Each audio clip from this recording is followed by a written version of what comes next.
Bonjour à tous, merci de nous rester fidèles. C'est l'heure de décryptage. Nous allons parler de l'Ukraine. La Russie claque la porte du Conseil de l'Europe. Mamadou Diouf, bonjour, vous allez bien?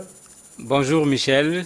La Russie a décidé mardi de quitter le Conseil de l'Europe, accusant l'OTAN et l'Union européenne d'en avoir fait un instrument au service de leur expansion militaro-politique et économique à l'Est. Alors, que signifie le Conseil de l'Europe et qu'est-ce qui est à la base? On sait que c'est la guerre. Expliquez-nous ce qui est profondément à la base de, de la décision de Moscou. En fait, la décision de Moscou fait suite au fait que, au niveau de ce Conseil européen, Moscou a déjà été suspendu, puisqu'il y a une panoplie de sanctions euh, sur le plan économique, diplomatique, bancaire, etc. Ici, le Conseil avait déjà, au lendemain de l'invasion de l'Ukraine, suspendu Moscou. Mais ce Conseil européen joue un rôle important sur les questions de jugement en particulier, puisqu'il arrive qu'un citoyen, un groupe de citoyens, un organisme ne soit pas satisfait d'un jugement qui a été rendu dans son pays, il peut porter son pays au niveau de cette Cour européenne des droits de l'homme en particulier. Nous le voyons chez nous avec la Cour africaine, où parfois, sur un certain nombre de litiges, sur un certain nombre de contentieux, l'opposition, parce que chez nous c'est surtout l'opposition qu'on voit, quand l'opposition n'est pas satisfaite d'un jugement à l'interne, saisit la Cour africaine. Et on a vu des pays également africains faire ce que la Russie a fait quand ils n'étaient pas d'accord avec le jugement de la Cour en décidant de sortir de la Cour africaine. Donc c'est à peu près la même chose ici. La seule différence, c'est que la Russie décide de sortir alors qu'elle est déjà dans une posture de suspension au lendemain de l'invasion de l'Ukraine. L'autre élément, la Russie est sur le point également de dénoncer tout simplement comment on appelle encore, la Convention européenne des droits de l'homme, ce qui va être beaucoup plus compliqué parce qu'en ce moment, les gens n'auront pratiquement plus rien à dire par rapport à la Russie puisque on se retrouvera avec une Russie qui n'a plus les mêmes références que l'Europe en matière de droits de l'homme. Alors, on sait, Mamadou, que quelques voix s'élèvent aussi en Russie sur ce qui se passe actuellement en Ukraine. Est-ce qu'on peut dire que c'est une voie ouverte pour Poutine, pour la Russie aussi? Mais non, c'est le contraire, parce que vous avez des Russes qui ne sont pas d'accord avec la guerre. Et vous avez vu, tous ceux qui essayent de manifester sont pratiquement emprisonnés. Il faut avoir deux lectures ici. Est-ce que quand ton pays est en guerre contre un autre pays, tu as le droit d'être contre ton pays? La Russie est sur la posture, non, il y a guerre, ça nécessite un sursaut national. Tous les Russes doivent être ensemble pour que la Russie puisse gagner cette guerre, parce que les soldats qu'on envoie, ce sont des soldats de la Russie. Il y a d'autres qui disent, oui, le principe, il est vrai. Quand ton pays est en guerre, tu dois participer à l'effort de guerre, mais faudrait-il que la guerre se justifie, que les arguments soient pertinents.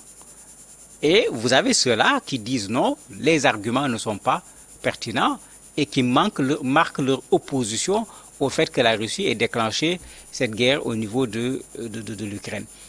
Et vous voyez que ça fait deux choses qui sont complètement différentes. Bien sûr, la Russie ne veut pas qu'on voit ceux qui s'opposent à l'intérieur, mais si vous allez dans l'autre camp, du côté de l'OTAN, des États-Unis, de l'Union européenne, vous voyez comment on met en évidence même la marche d'une seule personne pour montrer que même si c'est une seule personne, il y a quelqu'un qui n'est pas d'accord avec ce que le président russe est en train de faire.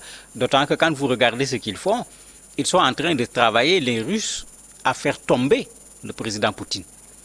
Donc vous voyez que c'est pourquoi j'ai dit dans cette guerre, il faut faire attention, on n'est pas en face d'une guerre entre l'Ukraine et la Russie, il y a d'énormes enjeux qui se cachent derrière cette guerre-là et quand on interprète, il ne faudrait pas simplifier cette guerre-là qui n'est pas une affaire véritablement simple. Donc Poutine, ça ne l'arrange pas qu'on manifeste à l'intérieur de son pays, mais il a donné un ordre certainement très clair, on fait tout pour étouffer les manifestations. En face, les gens veulent au contraire que les gens manifestent pour que l'on sache que Poutine est allé tout seul. Ce ne sont pas les Russes qui lui ont donné un mandat pour faire la guerre au niveau de l'Ukraine. Ça fait que vous avez deux communications ici qui sont totalement opposées. Alors, quel impact cette décision de la Russie, hein, elle a d'ailleurs fait notifier cette décision à la secrétaire générale du Conseil d'Europe, Madame Burich.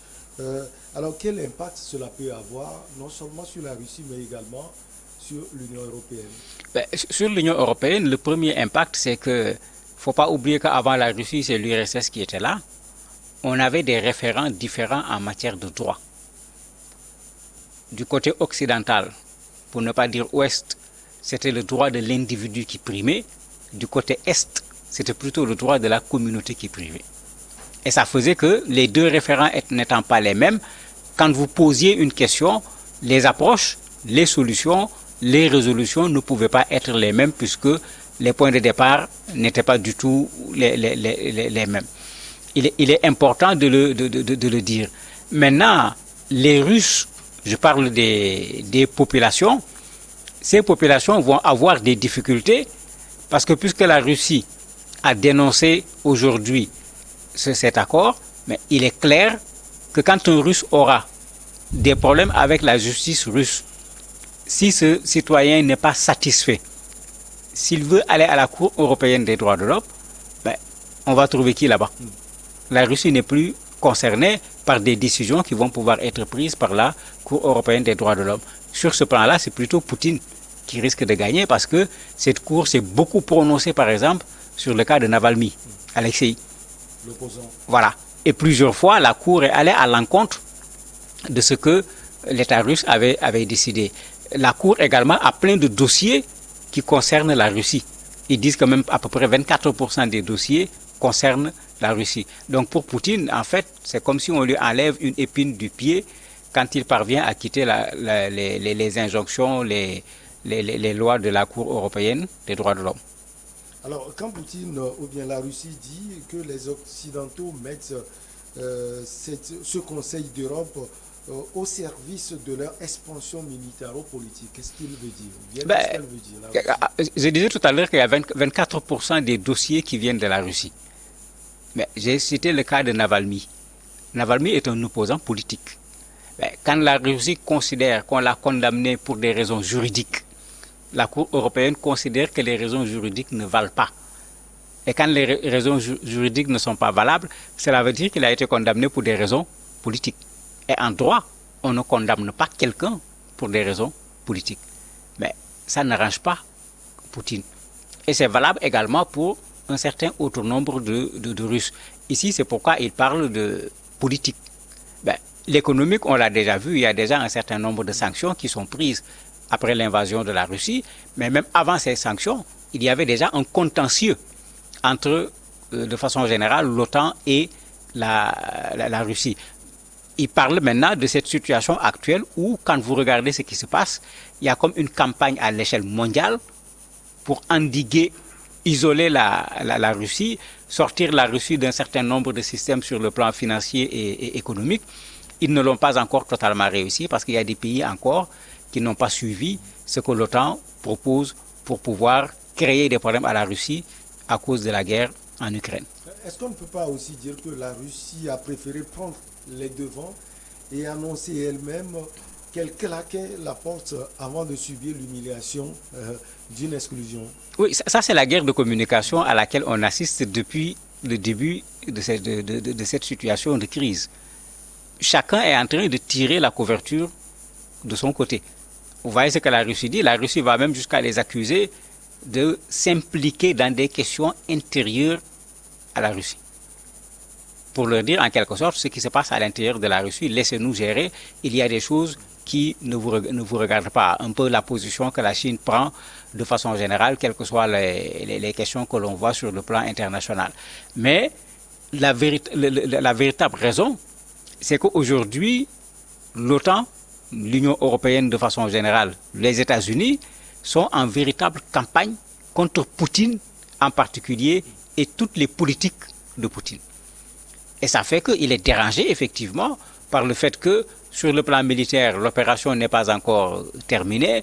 Sur le plan médiatique, sur le plan diplomatique, les gens font tout. Vous avez vu les gens aller au Pakistan, en Inde, prendre contact avec toutes sortes de personnes pour créer une sorte de coalition contre Poutine en particulier et la Russie de façon générale à cause de la guerre au niveau de l'Ukraine. Et c'est pourquoi on est tout simplement dans le cadre de cette guerre en termes de communication. On va tout faire pour faire de Poutine la personne la moins fréquentable dans ce monde. Et cette décision est du cynisme de la part de la Russie, c'est la réaction du camp adverse.